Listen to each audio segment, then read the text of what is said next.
Hi everybody, welcome to day 20 of the 30-day music mini challenge. Congratulations, you are 2/3 of the way through. Today's mini challenge is dynamics. We need dynamics as musicians. Dynamics are what gives the music life, in my opinion.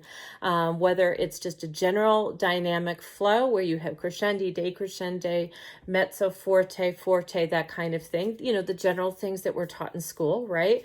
Or whether you're taking it to another level, you're playing a Baroque piece and you have more terrace dynamics.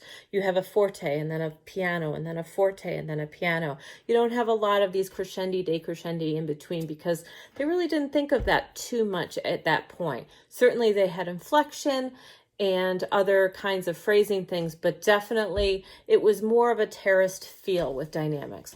Or maybe you're going to use dynamics with rhythmic inflection. So in other words, in most classical music, beat one is the most important beat. And so your beat one should be inflected a little bit louder and with a lift, and then kind of all the other notes kind of guide you in gently with a dynamic flow into the next beat one. And so it's kind of like a gentle bouncing ball, but it kind of continues the phrase all the way through.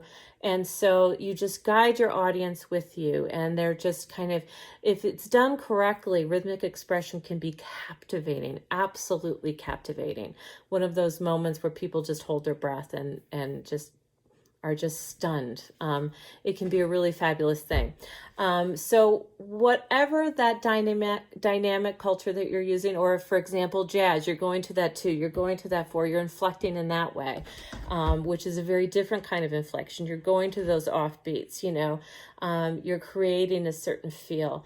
So whatever it is that you're doing with your dynamic structure, that's your challenge. Do something.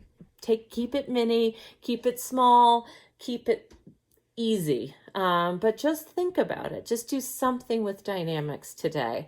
And your bonus challenge is to ask someone, play for someone, and ask, how are my dynamics? Could I be doing these better? I think often, you know, I'm a flute player, and oftentimes my students think that they're wildly doing these dynamics and making them uber obvious and not really coming across. So it's very important that you have some feedback, or you just video yourself and try to listen for those dynamics. Do note that on a lot of screens and a lot of FaceTimes, if you're doing something over social media or online or through something like FaceTime or Skype, oftentimes there's an equalizer involved there with the technology. And so you don't necessarily get that dynamic spread that even you can hear on the live side.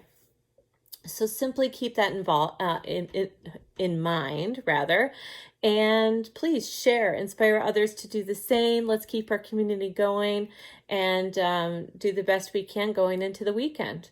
Take care, everybody.